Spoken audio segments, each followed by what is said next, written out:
सभी को नमस्कार। करियर फर्स्ट चैनल पर आप सबका स्वागत है। डिक्टेशन लिखने के लिए तैयार रहें। समसामयिक मैटर है, ध्यानपूर्वक लिखें। Ready, start. चूँकि यह हमला सीमा पार से हुआ है और यह बात सबको पता है कि पाकिस्तान आतंकी समूहों को पालता और वित्तीय मदद मुहैया कराता है। ऐसे में सरकार ने बुधवार को व्यापार रोकने, पाकिस्तानी उच्चायोग के अधिकारियों को निकालने और सार्क वीज़ा रियायत योजना के तहत पाकिस्तानी नागरिकों को दिए वीज़ा निरस्त करने जैसे कदम उठाए। बहरहाल सबसे महत्वपूर्ण कदम था सिंधु जल संधि को स्थगित करना। यह बात भी ध्यान देने लायक है कि 1960 में हस्ताक्षरित इस संधि को 1965 और 1971 की भारत पाकिस्तान की जंग और 1999 में कारगिल युद्ध के समय भी निलंबित नहीं किया गया था।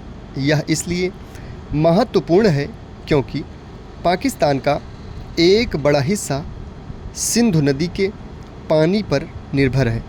पाकिस्तान में खेती से लेकर बिजली उत्पादन तक की गतिविधियों पर इसका बुरा असर हो सकता है।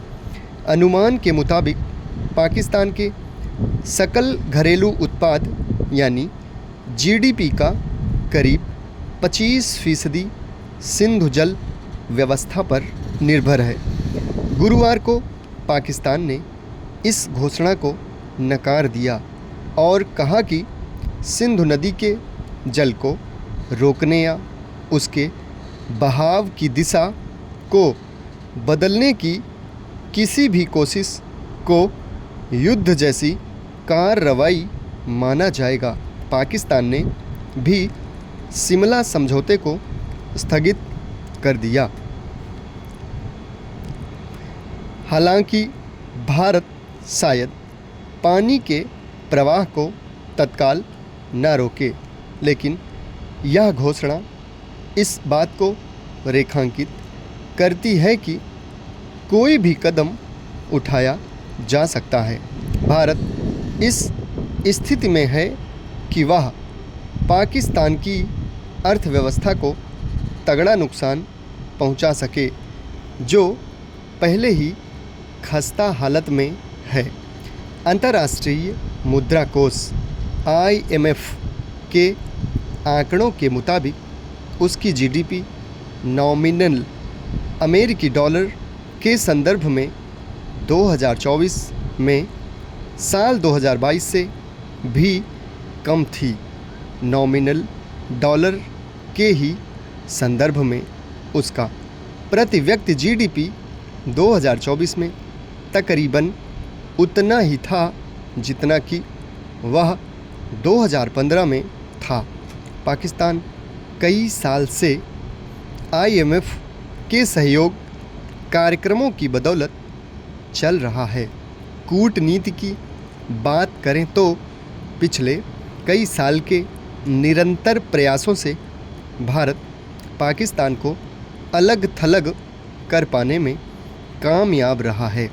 अमेरिका के अफ़गानिस्तान से चले जाने के बाद पाकिस्तान ने वह बढ़त भी गंवा दी है जो उसे अमेरिका या मोटे तौर पर पश्चिमी देशों के साथ हासिल थी।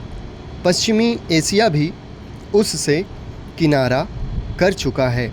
पाकिस्तान में चल रही चीनी परियोजनाओं की दिक्कतें जल्दी ही दोनों देशों की दोस्ती को प्रभावित कर सकती हैं।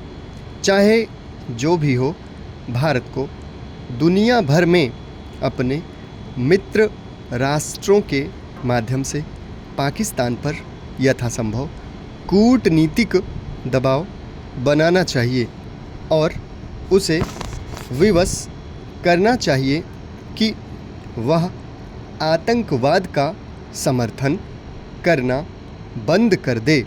समाप्त। धन्यवाद।